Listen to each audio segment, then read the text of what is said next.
Ambition is a tricky subject. It's not easy to handle. It raises lots of questions for us.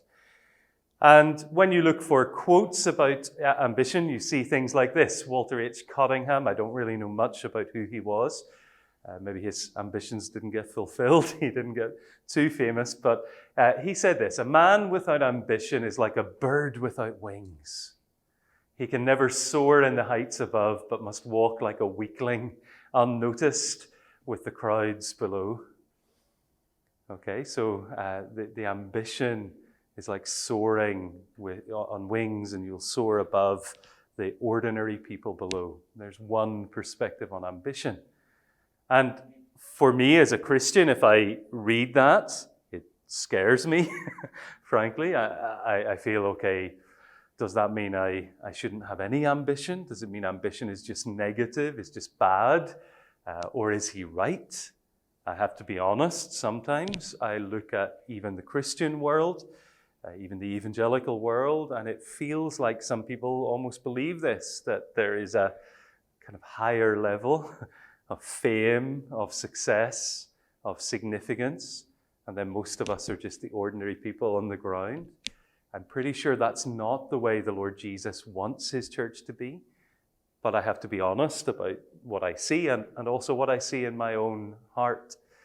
Of course, an alternative then might be something like this. Thomas Merton, who is not someone I usually quote, he was a mystical guy, a bit of a mystic, so it's not to recommend him necessarily, but he's quoted as saying, "When ambition ends, happiness begins."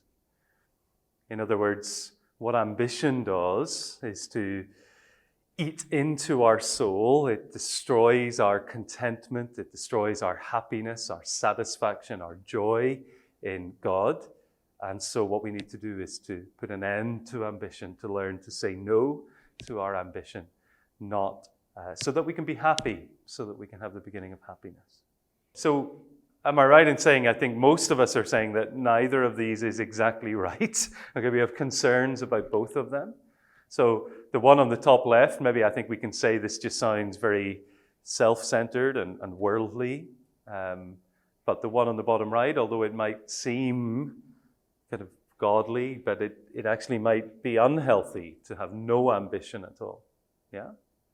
But you see, it's tricky, right? It's not so easy, and it's not easy when it's going on inside us. So I want to think about 3 pitfalls that we can try to avoid concerning ambition. And I'm going to use the picture of a dog. I'm sorry if anybody is afraid of dogs. I should have given a trigger warning before I put that picture up. But imagine a dog. Okay, now I have a dog. My dog is very small, and she never aggressive, okay? So she's not a good example. I'm thinking of a powerful dog, a dog that is potentially aggressive as well. I think ambition is like a dog, okay? Ambition can do great harm. A dog that is uncontrolled can do great harm, can cause great destruction. And I think ambition is risky, it's dangerous, it can cause harm if it's one of 3 things. If it's unfulfilled. So what I mean by that is that there is a healthy ambition that God has given you. It is right that living in a fallen world, we are longing for something better. We're longing for heaven. We're longing for glory. We're longing for God's perfection. It's right that as sinful people and redeemed people, we long to know Christ and we long to be holy. Ambition in itself is not the problem. And if you try to pretend that you have no ambition, if you try to cut it off, it's like leaving the dog with no exercise, okay? And a dog with no exercise, what happens? Yeah, it becomes unhealthy, but a dog with no exercise will also become frustrated and start to damage things in the house, okay? It will eat into your own soul. In the parable that Jesus told about the talents, you know, those coins, and there were the different servants who are given different amounts of talents. Do you know the way at the end there is the guy who buried his talent? Why did he bury it? Fear. Fear. Fear of what? Sorry? Fear of his master, yeah, it's right. But what was he afraid of? Afraid that he will lose it. Afraid of failure, I guess. And I think it's important that we listen to that. Of course, that parable is about eternal destiny as well. But as a Christian, God has given you talents. He's given you resources. In English, we use the same word talent for these coins and for the gifts that God gives us. But of course, it's the name of a coin in the parable, but it's describing the things that God has given to us, entrusted to us. And we're meant to use them. God wants us to use them for his glory. That parable, I agree with you. It seems like he's afraid of failure, afraid of losing it. But I think for some of us, there is a flip side. It's a fear of success. In other words, the fear is because we've seen what happens when somebody is using their ambition in the wrong way and it seems like they've become proud, then we're actually afraid that we might be successful and mishandle it, not handle it well, become proud. And that can lead you to bury your talent as well. And of course, that's not good either. So we don't want to have to say to the Lord, Lord, I know you gave me this, but I didn't use it because I was afraid, whether that fear is of losing it, of failure, or a fear of success. We need to exercise talent, but we also need to train it. So ambition is dangerous. I've used the word unresolved. Maybe it's not a perfect word, but there is this tension between selfish ambition and good ambition. And if we can't resolve that, if we can't tell the difference, if we end up thinking all ambition is bad, that is dangerous. But if we don't recognize which ambitions are good, then we're not training the dog. It's like a dog that can't be trusted. It just goes wherever it wants. It runs away, and you need to train your dog. Stop, sit, come. We need to feed the right ambitions. We need to displace lesser ambitions with greater ones. So the answer to dealing with ambition is not to just try to stop ambition or just to let it go wherever it wants, but to learn to see which ambitions are good and to let those ambitions take the place and squeeze out the bad ambition. Okay? So we can't deny that it is there. We need to train it. And thirdly, it needs to be checked. It needs to be kept on a chain, even when you've trained it.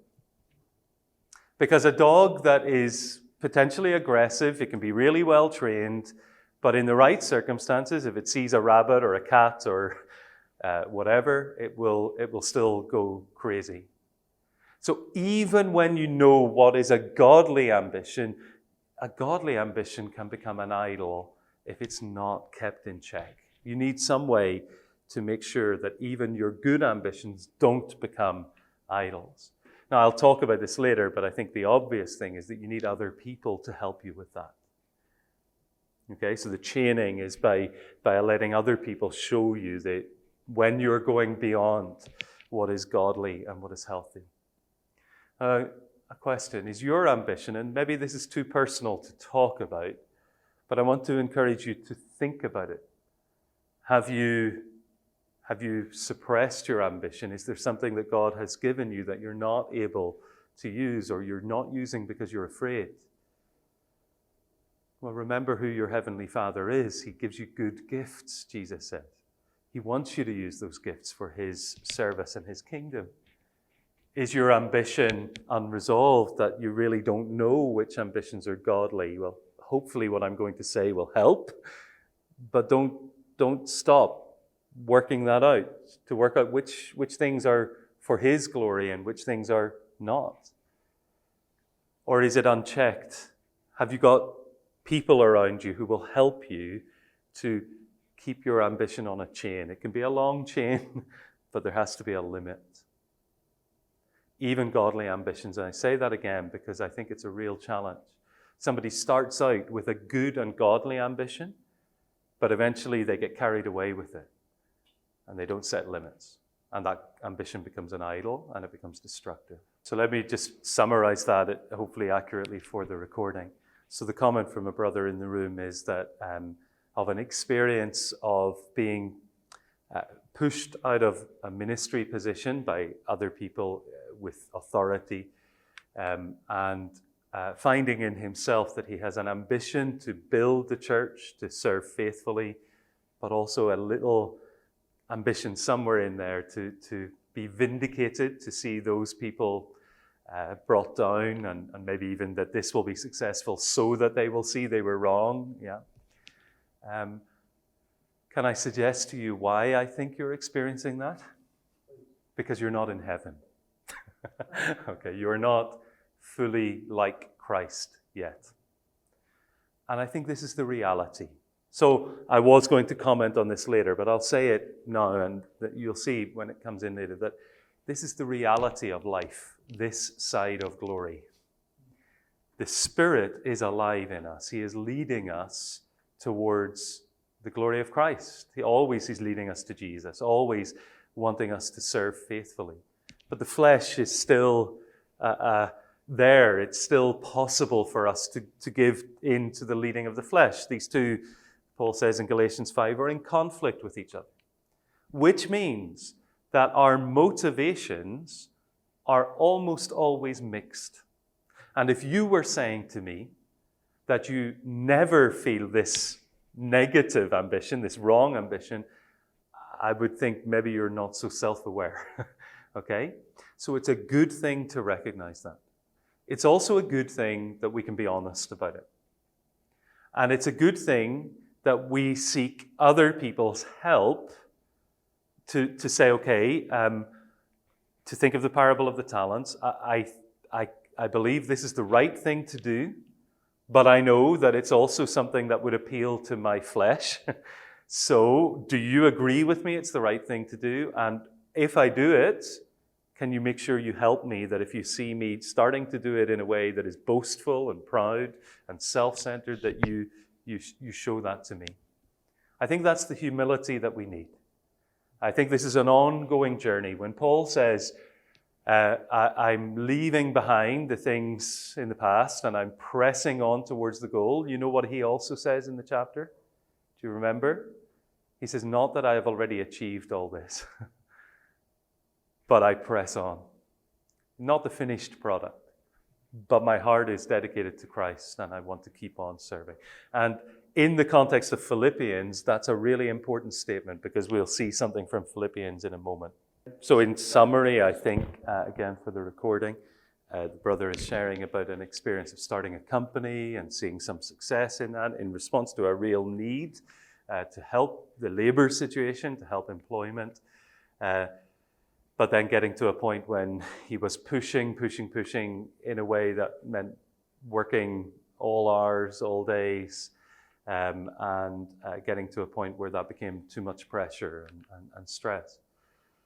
I think this is quite a good example, but here the issue is that you are pushing yourself beyond the capacity that God has given you, and beyond what God calls us to. God never calls a person to be working 7 days a week, 365 days a year, so many hours in the day. Unless, of course, in a crisis situation, sometimes you have to. I get that. Somebody is dying who's close to you. It becomes everything in your life. But our regular rhythm is meant to include Sabbath. It's meant to include good sleep. It's meant to include committed time with our family. And when we start to see these things that are not visible and not productive and not bringing success in the eyes of the world as unimportant or less important than the things that give us fame or pride or money or status, or even that make an impact on the world. I mean, that's why I say even the good ambition can become an idol. Even ministry can become an idol. Even evangelism can become an idol. And by becoming an idol, I mean if it becomes the obsession of our heart, the object of our desire, the source of our satisfaction and our identity. If anything takes the place of God as those things, then we have a problem. And if anything is causing us to neglect the things that God wants us to care for, especially our family, then there is a problem. I think some of that will come out again in what I'm saying, but I think that helps. I don't know. So by checked again, maybe it's partly the word, but what I mean is if you think of the dog, it's like saying the dog is not able to go everywhere. So maybe it's on a chain or inside a fence, okay? There is a space that is appropriate. In the case of a business, there is a size that it's okay to stop at, or a rate of growth that is healthy and a rate that is unhealthy. There's a point at which you need to share the responsibility. There's a question of the fact that probably there are other companies that are doing something similar. And how aggressive will you be as a rival? Are you always going to try and get all of the contracts so they don't get them? Is it not okay that they get some? Can you cooperate at times and not always compete? These are the kind of questions I would be asking. And these are the kind of limits that we set. Okay? Does that help? Yes. So let's think a bit more. What are the roots and the consequences or the results of selfish ambition? Okay? This word for selfish ambition, erytheia, I'm going to pronounce it, my Greek pronunciation, who knows if it's right. But erytheia is a word that literally comes from the verb to mean to work for hire. So this is a New Testament word, but it's a word that's also found in the writings of Aristotle. And Aristotle wrote one of his famous books or treatises. It's called Politics. And in that book, he talked about this quality, and it's a negative quality of politicians. I know this will be hard to imagine. Okay, so try and put yourself back in ancient Greece, not in modern Europe or America. But back then, believe it or not, there were people who went into politics for selfish gain instead of to serve the people. Okay? Can you? Yeah? Okay, so I know it's hard to imagine. So this is the word he used for it. So the verb is to work for hire. And you might say, does that mean it's wrong to get an income? But by the time, in the way Aristotle uses it, it becomes a kind of negative term. A bit like when Jesus talks about the hireling. You know, when he talks about the one it's not using this word, I don't think, anyway. I need to check, you can check. But the idea of someone who's only doing it for what they get out of it. They won't sacrifice, they won't give themselves fully, they're not interested in other people. So they are working for personal gain or glory at other people's expense. So other people have become a means to your ends. Now, actually, in the example that our brother was using, where you are the one who's working too much, you have made yourself a means to the end. So maybe I should change this to say not just for others' expense, but others' expense or your own. Although in this case, I think it's the expense of God's glory in your life, actually. So when another person becomes a means to your end, that is wrong. That's where the ambition, that's the key factor in selfish ambition. Other people become rivals to be eliminated, or they become a resource to be exploited. You're not looking after your workers properly. You're setting an example to them of a work pattern that will be destructive to them. The people in your church become fuel in the machine of the programs that you run. And they get spat out, chewed up and spat out, but the machine has to keep running, so you have to keep pushing more people in, right? That's how you know an ambition, which maybe started out as an ambition to see the church grow because you want people to be saved and discipled, but that's how you know it's becoming an idol. It's how you know it's becoming unchecked. Or a business that does that, a business that you're working, a way of working, a career that's harming you because you're not setting healthy boundaries. So unchecked, chained, the boundaries that you have to set on your time, on your life, on the rhythm of your week. That's the selfish ambition. And this word appears in the New Testament. And it appears in three contexts. Not three places, but three contexts. And the first one is to do with the world. In Romans chapter 2, verse 8, the Apostle Paul talks about people who are self-seeking and do not obey the truth, but obey unrighteousness. For them there will be wrath and fury, the judgment of God. Self-seeking, it's the same word. In other words, this is almost the very heart of sin. It's putting self on the throne. It's what Adam and Eve did when they took the fruit because they thought they could gain something for themselves, and they did it in a way that God had not approved. You can even do God's will, but not do it in God's way. And that is because of selfish ambition. It's pride, self-seeking. But it can also happen in the church. In James 3, verse 16, where you have envy and selfish ambition, there you find disorder and every evil practice. So for James, again, this is right at the root of so many of our problems in our churches, the conflicts and the tensions, the divisions. There is selfish ambition and envy. It's closely related to this idea of envying what somebody else has because you have a desire to have it for yourself. The position, the authority, the power, the control, the glory, the praise, whatever it is. And when you get that in a church, you get disorder and every evil practice. It's almost the root of these things. And it even happens in ministry. I said we would refer again to Philippians. In Philippians 1, the Apostle Paul says that there are people who preach Christ out of selfish ambition. The same word. Not sincerely, supposing they can stir up trouble for me when I'm in chains. Now, the way Paul deals with that in Philippians 1 is one of the most gracious things in the New Testament, because he goes on to say, but I rejoice that Christ is preached. Wow, what confidence Paul had in the gospel, that even when people are wrong in their motives, God can use that. Although that should make us stop, shouldn't it?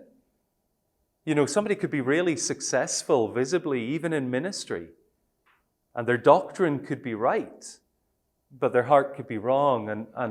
And so this selfish ambition, again, I could say the same thing I said about politicians. None of you believed me when I said no politician would be like it. I suspect you know that if I said no minister would ever be like this, that would be a lie.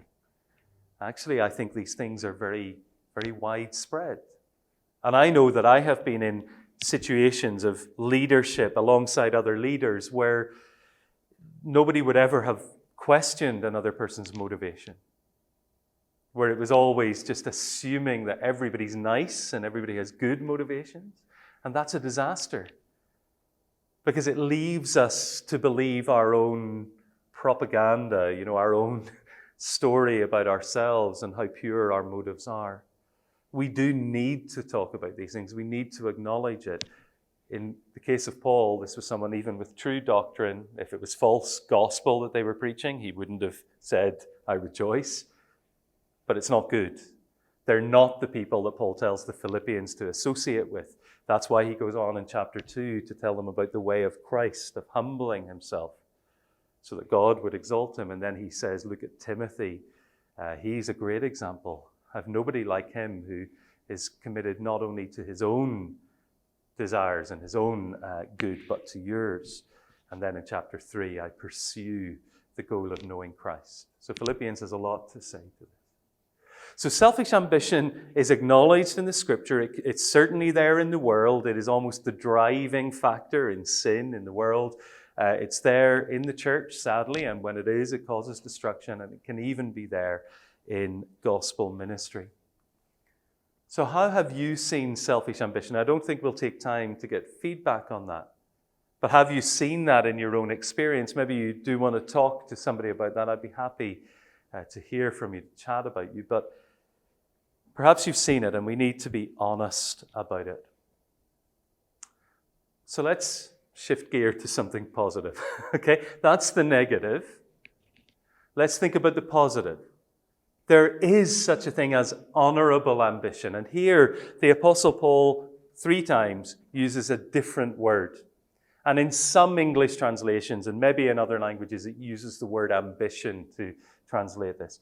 And this is the Greek word, philotimiomai, which means love, philo, of honor. To love what is honorable, what is truly valuable. That word honor, the Greek word, comes from the root of what is valuable. To honor something that is of great value, of real value. Even the fact, though, that it contains the idea of love is quite helpful, isn't it?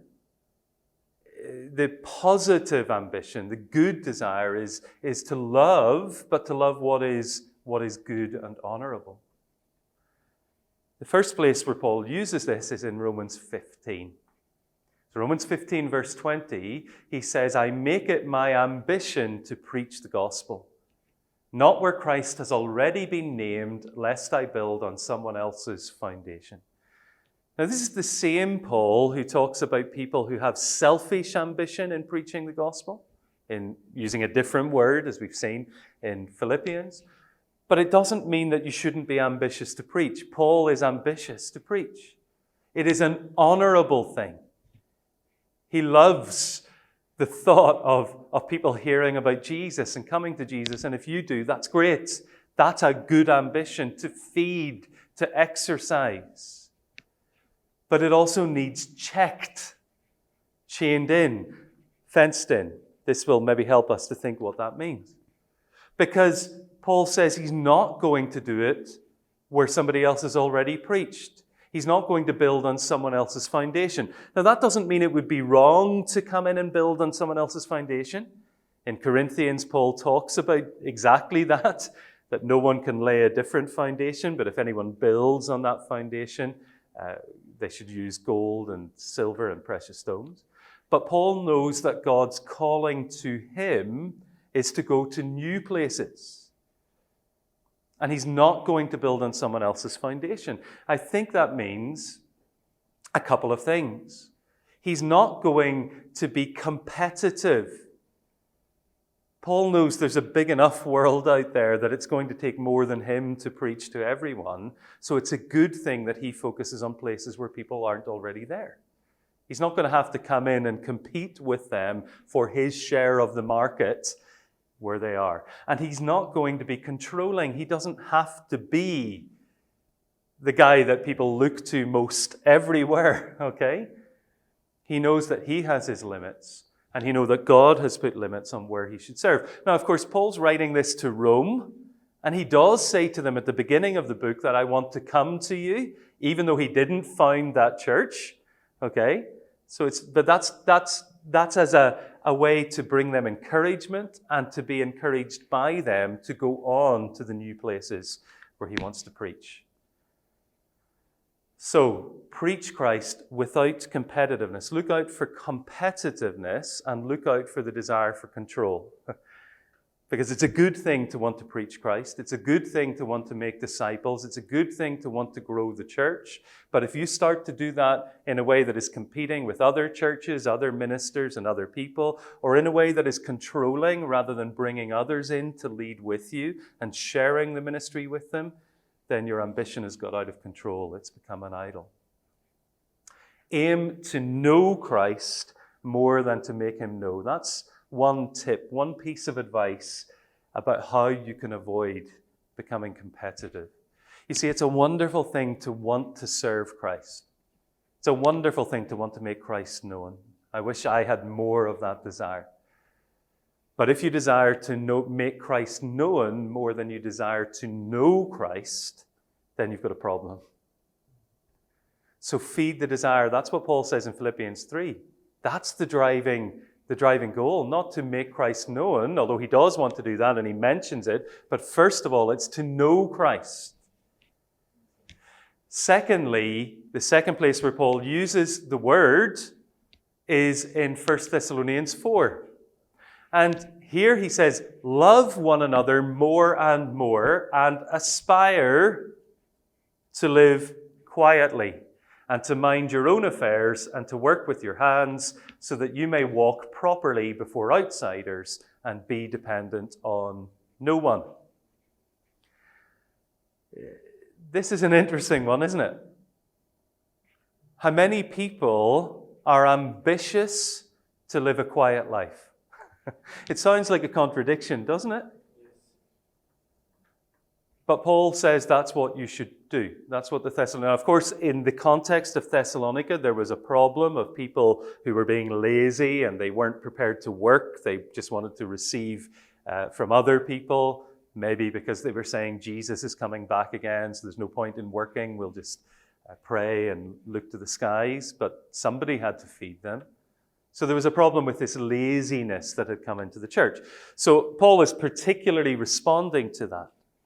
But at the same time, he's laying down a principle that it is a good thing to desire to aspire to be ambitious, to live quietly, to work hard, to mind your own business, okay? And maybe I should have even put this first, because that's where it starts, doesn't it? If you can't be ambitious to be a faithful husband or wife, father or mother, son or daughter to your parents, neighbor to the people that you live beside, servant in the church that you're part of, and I say that as someone who spends a lot of time traveling away from the church that I'm part of, so there's a challenge for me, because that's attractive. Oh, you travel there, you go there. But if I'm not a faithful servant, a faithful brother in the place that doesn't bring glory, the place that nobody thinks, that I wouldn't put on my CV, then there's a problem. So an ambition to, I've said present Christ, because I think that's what Paul is talking about here. He says, so that you may walk properly before outsiders, presenting or representing Jesus, showing Jesus to the world. You don't show Jesus to the world only when you're preaching to big crowds. In fact, maybe that's less showing Jesus than it is when you faithfully live out a life in a home, with a family, with friends, with neighbors, in the small things. They're not the things that will make you famous. They're not the things that will give you glory, that will make you lots of money, but they're primary callings in your life. So make those your ambition. But do it with contentment and commitment. Commit to doing this. Commit to the people and be content with that. I think there is a sense of contentment. One of the dangers of ambition is that it kind of robs us of contentment. There's always something else. There's always another contract. There's always another area. I mean, how do you know when you've reached the top? Because there'll always be someone else either above you or better than you or richer than you or more famous. Or if there isn't, sooner or later there'll be someone biting at your heels to get there. So knowing that you're content now with what you have now, even as you long for something more. The Apostle Paul also talked about that in Philippians chapter 4. He talked about being content. Aim for faithfulness more than fame. Yeah? Aim for faithfulness more than fame. Aim to be faithful in what God has given you more than you aim to have something more than God has given you. C, thirdly, the third place where Paul uses this word is in 2 Corinthians 5. And here he says that whether we are away from the body or at home here in the body, we make it our aim to please Christ. For we must all appear before the judgment seat of Christ, so that each one may receive what is due for what he has done in the body, whether good or evil. Please Christ without compromise or complacency. So there is this sense that what we're living for ultimately is the judgment seat of Christ. That's what will matter. I mean, do we believe that? It's not what people say of us here. It's not the reputation we have, the fame we have, the visible success we have now. It's only in the judgment seat. It's only on that day that things will finally be revealed the way it really is. And I think there's going to be a lot of surprises about the wonderful things some people who nobody ever knew were doing for God because they were faithful with what they were given. And some shocks about some of what we've done that we thought was important and it was worthless. That's the goal. Our aim is to please Him. And notice that Paul puts that in a future tense. It's not just that I live to please Him now. It's that I will please Him, that in the final analysis, you see, because you can start out with the right ambition, with the right goal, but you drift. You drift into selfish ambition. Without compromise and without complacency, remember, there is no shortcut. You can't do God's will except in God's way. You can't achieve God's goal except through using God's means. It's never right to say, well, we'll take a shortcut. I'll just, bend the rules. I'll force my way through. I'll manipulate my way into the position because I know I can do great things in that position. The temptation is always there. And you convince yourself it's okay. But Christ will hold you to account. Not just for what you do, but for how you do it. So aim for heaven's treasure and praise, not for earth's. Don't make it your aim to be famous here, to be praised here. It's like the Lord Jesus said about the Pharisees. They've got their praise from people when they pray for everyone to see, and that's all the reward they're going to get. But you build up treasure in heaven. So preach Christ, present Christ, please Christ. These are noble things, good things to aim for, honorable things to aim for. Always, but do them in the right way, with the right checks. And that means accountability. Accountability to Christ, that's there in 2 Corinthians. It is Christ that we will give an account to, we will report to. It's Christ who will hold us to account. But don't wait until you have to stand before your Lord.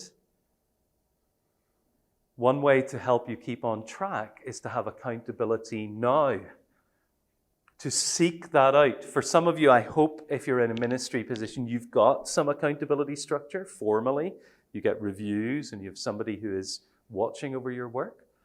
But if you don't have that, seek it out. And even if you do have it, you'll always find a way around it unless you are intentional about seeking out accountability. So have people that you have told them, please tell me if you see me going beyond what is godly ambition. I mean, what's the worst that can happen? They get it wrong and they say, I think you're being... it doesn't matter if they're wrong, right? You can thank them for loving you enough to warn you. Much better to be accountable.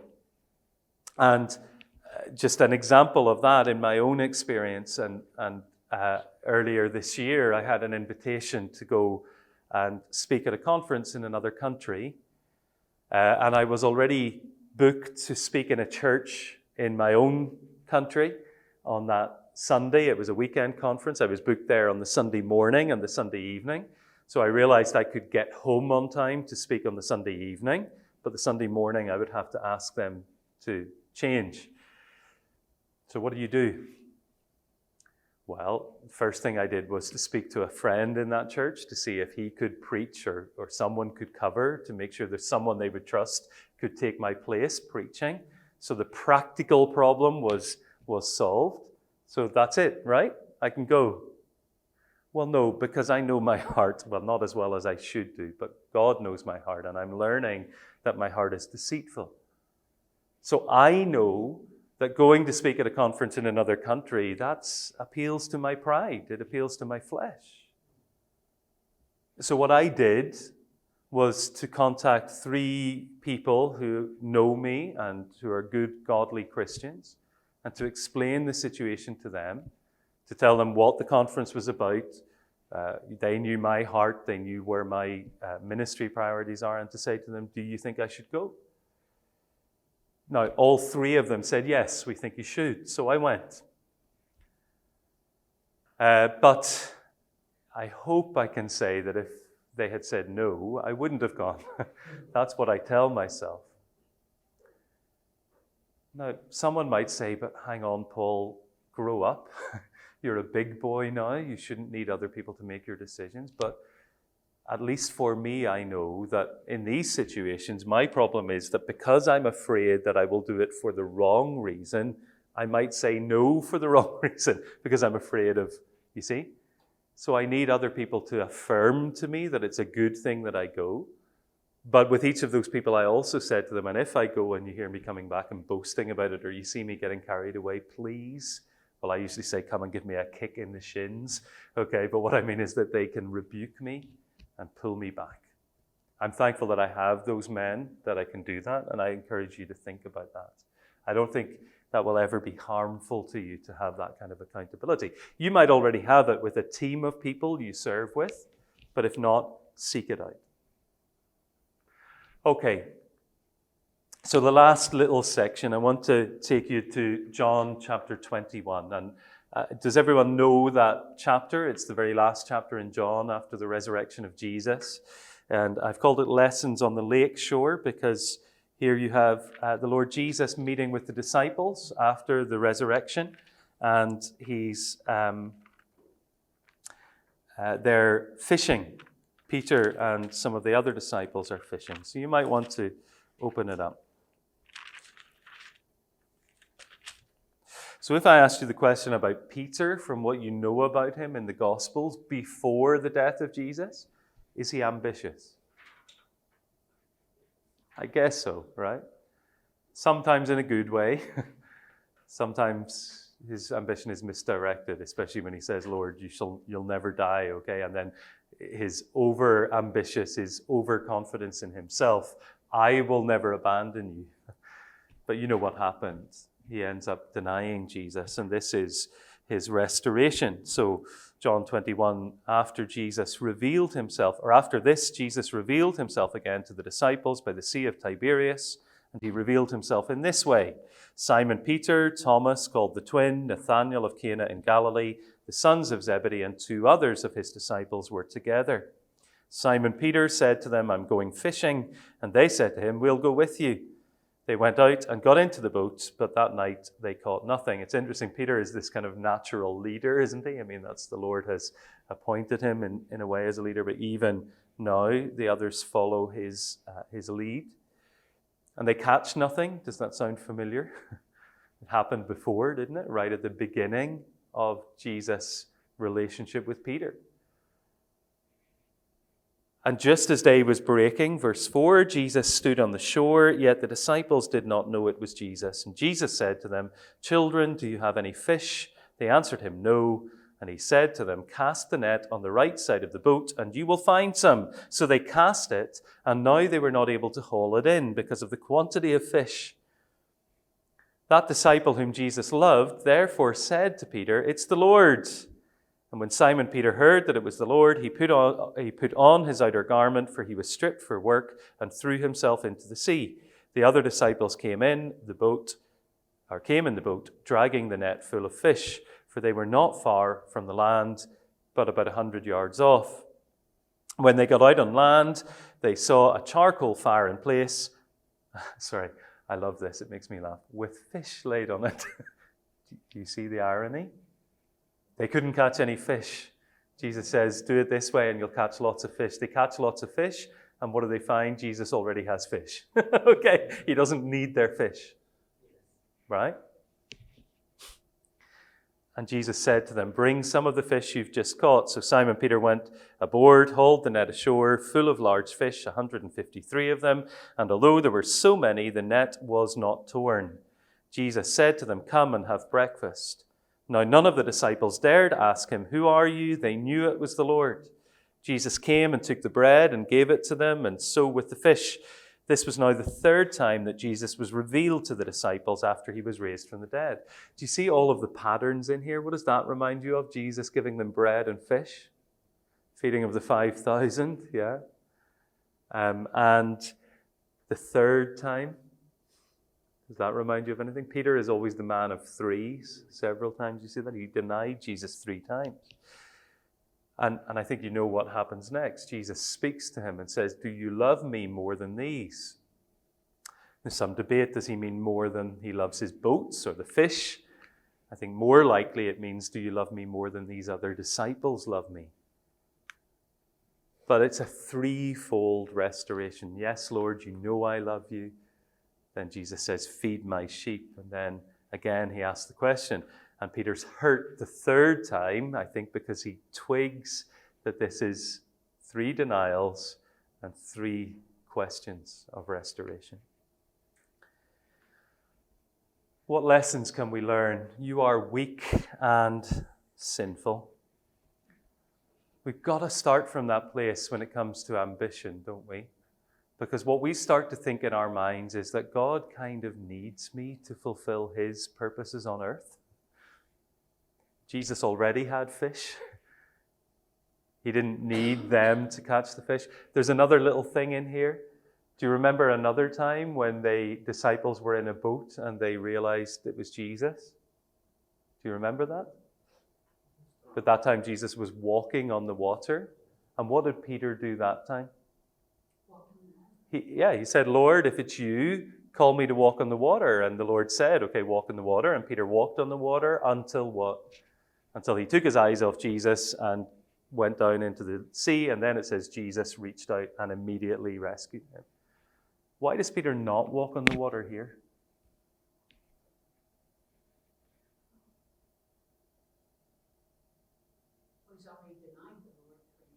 Maybe he's been humbled by his denial of Jesus. But does anybody else ever walk on the water? No. You see, sometimes people use the walking on the water, Peter, and they say, if you're going to walk on water, you've got to get out of the boat. It's, have ambition, step out and do something. Actually, I suspect that's the wrong reading of the passage. I think the point of that miracle is, Peter, you're not going to walk on water. That's not given to you. That's what I do. That's what Jesus does. Right? And the reason Jesus lets Peter do it is so that Peter can learn that he can't do it. There's a learning process, and the denial of Jesus by Peter is another learning process about his weakness and his sinfulness. And I think that's why, I'm speculating a little bit, but I think it's, he doesn't even try to walk on water. He doesn't say, Lord, if it's really you, let me walk on the water. He just gets to Jesus as quickly as he can in the way that he can. He swims or wades or whatever. They caught nothing. So when Simon Peter heard that it was the Lord, he put on his outer garment, threw himself into the sea. You are weak and sinful, but Christ strengthens and saves you. Don't you see that in this passage? Jesus says, come and have breakfast. I have a friend in the ministry I work with who says that's his favorite verse in the Bible. But there's something beautiful, isn't there? I don't think there's another time when Jesus cooks for people. There's plenty of times when he eats with them, but here he actually cooks a meal. And he says, come and eat it with me. Come, I've got the breakfast ready for you. He supplies their needs to strengthen their body, just like he did in the feeding of the 5,000, except in a more ordinary way. And Peter was grieved because Jesus said to him the third time, this saving work, but he feeds him first, which is lovely. And then he asks him the questions and he probes his heart and he brings restoration to Peter. You too are weak and sinful, but Christ strengthens and saves you. That's the only reason why you can do anything for God or in his service. It's not that God needs you. It's not that God needs the fish that you can pull in. And you might be saying, well, look at my church. I've got 153 new disciples. Got 1,530 or whatever. It's not impressive to the Lord. What he wants is that you come to him, you receive from him, that he restores you in his love. He strengthens you and he saves you. You are also supplied and sustained. Although there were so many fish, the net wasn't torn. Now, I don't want to spiritualize that too much, but it's a little detail that John includes. And if you think about that, it's unusual. It caught his attention. There were so many fish, the net should have been tearing apart, but it didn't. This is the Lord who supplies what you need to do what he's called you to do. And if you don't have the supplies to do it, then maybe that's not what he's called you to do, okay? Because he can do the miracle to supply more, but it's not for you to decide what that more is. It's to listen to him and be obedient. But he can also sustain you in his service so that your net will not be torn in that sense. You will not be torn. But it's only in obedience to him. It's only because Christ says to do it that happens. It's not a magical net that you can just throw out wherever you like. It's to say that if you're really serving him where he has called you to, he will give you what you need and he will sustain you. Christ calls and commissions you. Peter is told 3 times, feed my sheep. It's a new commission. The first time when Peter was called by Jesus, what did Jesus say he would do? I will make you fishers of men. But this is a more precise, a more relational calling, if you're like. You're not just going to cast a net out, Peter. You're going to work with real people, like a shepherd with the sheep. Maybe Peter wasn't ready for that calling until he had suffered. Maybe he needed to be humbled through his denial, to realize his dependence on Christ before he could be trusted as a shepherd. But then you will suffer and struggle. You know what Jesus goes on to say to Peter? He says, when you were young, you went where you wanted, but when you're old, people will lead you where you don't want to go. And it says to show him the kind of death that he would die. The call to follow Jesus is always a call to suffer. It's a call to deny yourself. It's a call to, as Paul says, again, Philippians 3, that I might share in his sufferings. Now, that doesn't mean that if you have an ambition for something that isn't painful, that that's bad. It does mean that if you're really going to pursue God's ambition in God's way, there will be opposition and there will be sacrifice. God is always honest with us about that calling. But then there is a struggle in Peter's heart. You know that? What does he say? After Jesus says how he's going to die, Peter says, well, Lord, what about this guy, the disciple that Jesus loved, probably John? And I love that. Here is Peter, and he's been restored, and he's been humbled, but there is still in him the little caged-in bit of selfish, competitive desire. What about this man? What about him?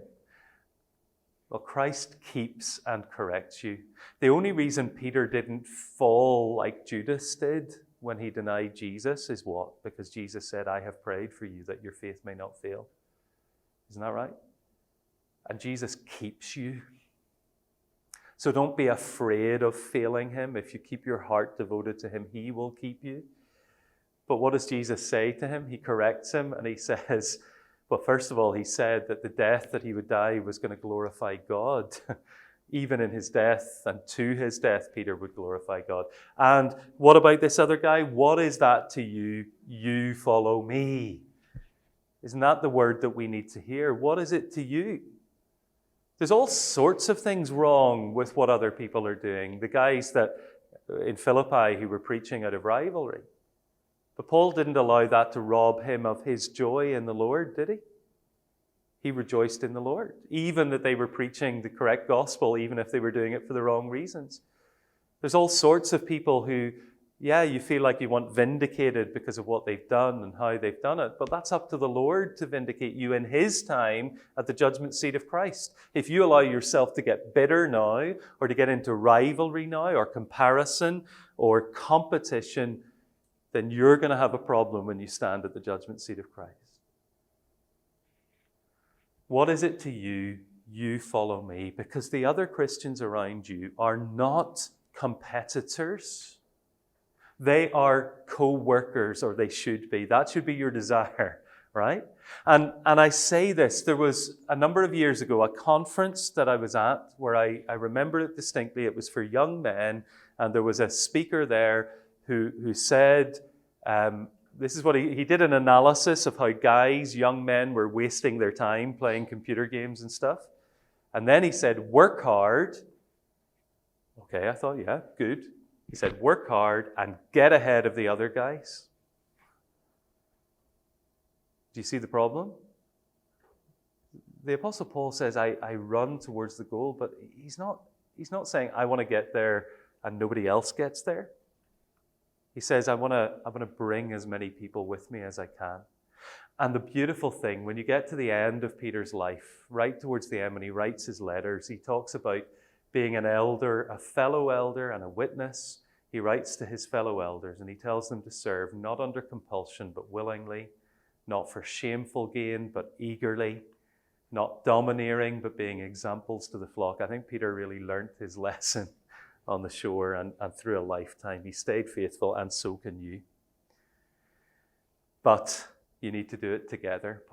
Peter writes to the elders, not the elder. He writes as a fellow elder, even though he could have called himself an apostle. He's together with them. Do you see that? And one last comment. We're together in ministry. Seek out co-workers. Find them, bring them on, bring them with you, train others, pass on to others. Encourage them to rejoice if they can do it better than you can. Give it away to them. Trustworthy people, reliable people.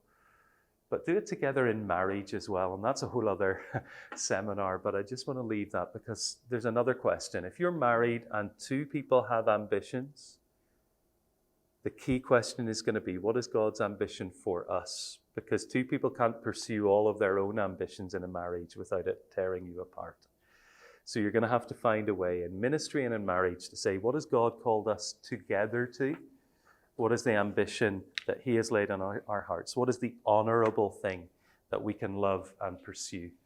And how can we do that accountably to each other? If you are married, then that's a wonderful place for accountability as well. But in partnership with others and accountable to Christ.